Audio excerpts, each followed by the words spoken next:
안녕하세요. 역사 돋보기입니다. 6.25 한국전쟁 당시 우리나라를 지켜주기 위해 목숨 바쳐 싸웠던 유엔군의 16개국 교전국들의 활약상, 필리핀 대대, 영국군, 캐나다군, 호주군, 뉴질랜드군을 다뤘던 2부에 이어 3부 시작합니다. 3부 시작에 앞서 1부와 2부 영상 먼저 시청해주시길 부탁드립니다. 3부에서 처음으로 소개해드릴 유엔군의 교전국은 에티오피아 부대입니다. 에티오피아 부대는 총 3,500여 명의 병사들로 이루어진 1개 대대 단위를 보내주었습니다. 전부 보병이었죠. 이 보병대대는 당시 에티오피아 황제였던 셀라시아 황제의 제1근위 사단 소속의 병사들이었으니 정예병들로만 꾸려 보내준 겁니다. 셀라시아 황제는 이 부대에게 부대의 기를 내리며 강유부대라는 부대명까지 하사했습니다. 강유란 질서를 세우다 혹은 초전박살이라는 두 가지 뜻이 있다고 하네요. 에티오피아 강유부대들의 군각 가사 중엔 이런 가사가 있다고 합니다. 한국이여 걱정하지 마세요. 여기 영웅들이 가고 있답니다. 에티오피아 대대의 용맹함은 유엔군 사이에서도 정평이 나 있었습니다. 아닌 게 아니라 6.25 한국전쟁 통틀어 에티오피아 강요부대는 253번의 전투를 치르고 그 253번 모두 승리했던 전설적인 부대였습니다. 그래서 에티오피아 강요부대의 전투 하나만을 꼽기가 참 힘들지만 굳이 하나만 꼽는다면 강원도 화천에서 벌어졌던 접근산 전투랍니다. 1951년 봄 중공군은 이른바 중공군 춘계공세라고 알려진 중공군 5차 공세를 감행했습니다. 무려 70만 명을 동원한 최대 물량의 규모의 공세였죠. 하지만 결국은 5차 공세도 유엔군에게 저지되었습니다. 1951년 5월 중공군은 다시 한번 10만의 병사들로 6차 공세에 나섰습니다. 그런데 6차 공세도 유엔군이 저지합니다. 5에서 6차에 이르는 공세에 실패한 중국 측은 본디 계획했던 적화 통일을 포기하고 그냥 남북한이 공존하는 체제가 가장 합리적임을 판단하였고, 이는 유엔군도 마찬가지였습니다. 양측이 서로 공격보다는 방어에 더 전념하기로 합니다. 그리고 휴전회담이 오가고 있었기 때문에 이제부터는 휴전회담에서 더 유리한 입장이 되기 위해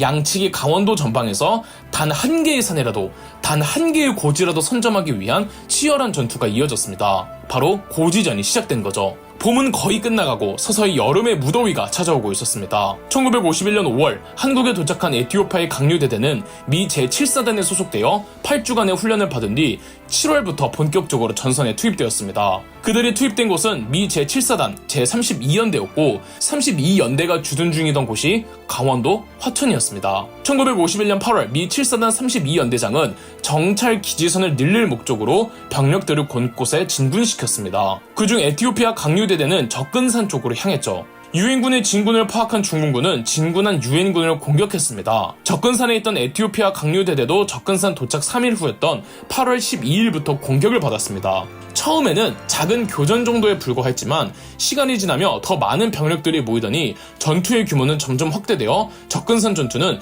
무려 9월 2일까지 약 3주간 치러졌습니다. 3주간의 전투에서 강류대대는 백병전으로만 4시간 동안 쉬지 않고 싸우기도 했으며 단순히 방어만 할 뿐 아니라 접근산에서 내려오는 능선과 고지들로 가서 중공군 기지들을 찾아내 격퇴하여 유엔군의 타 부대가 더 진군할 수 있도록 길을 만들어주기도 했죠. 접근산 전투는 에티오피아 강류대대뿐 아니라 우리 국군도 함께 분전한 전투였습니다. 한국전쟁 통틀어 에티오피아군 전사자와 부상자를 포함한 사상자는 약 700여 명이며 포로는 단 한 명도 없었다는 전설적인 기록을 가지고 있습니다. 이기거나 죽거나 둘 중 하나였던 거죠. 심지어 구루무 담보바 이병은 전투 도중 심각한 부상을 입어 본국으로 소환되었지만 어느 정도 몸이 회복하자 다시 자원하여 한국으로 돌아왔다고 합니다. 강류대대는 그저 싸우기만 한 것이 아니라 그들이 받는 월급 일부를 모아 경기도 동두천에 고아원을 설립해 전쟁 도중 고아가 된 한국 아이들을 보호해주기도 했습니다. 현재 에티오피아군 참전기념비는 없고 참전기념관이 강원도 춘천에 있습니다.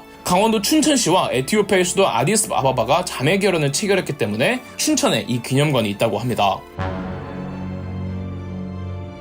다음은 남아프리카 공화국의 활약상을 소개해드리겠습니다. 6.25 전쟁 당시에는 남아공이 아니라 남아프리카 연방이란 이름이었으나 편의상 남아공이라고 하겠습니다. 남아공의 지원군은 다른 유엔군의 교전국들과는 조금 다릅니다. 남아공은 육군이 아니라 100% 공군으로 1개 전투 비행대대를 보내주었습니다. 부대명은 제2전투 비행대대였고 초기에는 무스탕이라는 전투기들을 사용하다가 나중에는 세이버라는 전투기를 바꿉니다. 무스탕 전투기를 사용했을 당시에는 P-51 모델로 94대를 보내주었으며 세비어로 바꾸고 나서는 F-86 모델 20대, F-51 모델 95대, 총 세이버 전투기 115대를 보내주었죠. 무스탕의 출격 횟수가 1373회, 세이버의 출격 횟수가 1694회, 총 12405회를 출격하였고 주된 작전은 공중에서 지상의 적들을 공격하는 임무들이었습니다. 혹은 철교, 육교, 터널 등을 폭격해 적군을 차단하는 임무들이었죠. 한국 전쟁 기간 남아공 공군 전투대대는 북한군 전차 44대,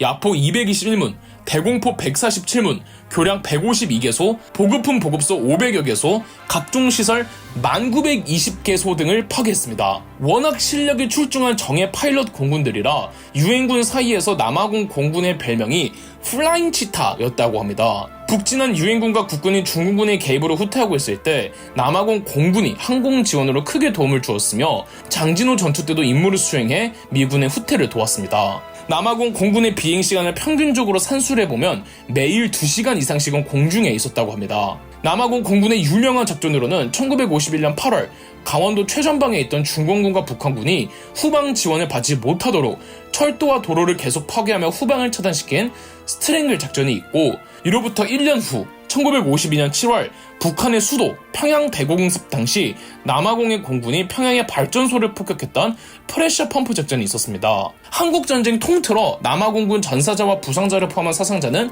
약 40여 명이었으며 무스탕 전투기 74대, 세이버 전투기 4대의 손실을 봤습니다. 현재 남아공군 참전 기념비는 경기도 평택에 있습니다. 남아공 공군이 평택에 있던 비행장을 자주 썼다고 하네요.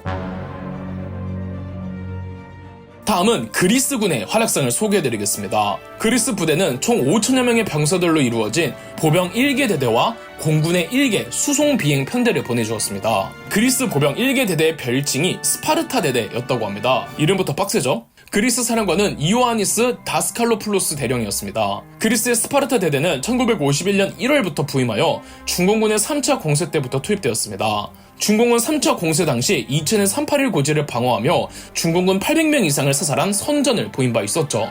그리스의 스파르타 대대가 가장 격전을 치른 전투는 1952년 가을에 일어난 연천의 노리고지 전투였습니다. 유엔군은 여전히 휴전 협상에서 유리한 입장을 차지하기 위해 강원도 최전방에서 전투를 이어나갔고, 서울을 비롯한 수도권에서는 강원도 최전방과 이어지는 보급 루트를 확보하기 위해 서울과 강원도 철원 사이 길을 확보하기 위해 애를 썼습니다. 그중 한 지역이었던 연천은 미군 제1기병사단이 맡기로 하였고, 그리스 대대가 이 미군 제1기병사단 소속이었습니다. 그리스의 스파르타 대대는 연천의 노리고지 혹은 313 고지를 장악하기로 합니다. 1952년 10월 초 그리스 대대는 노리고지를 탈환하는 데 성공합니다.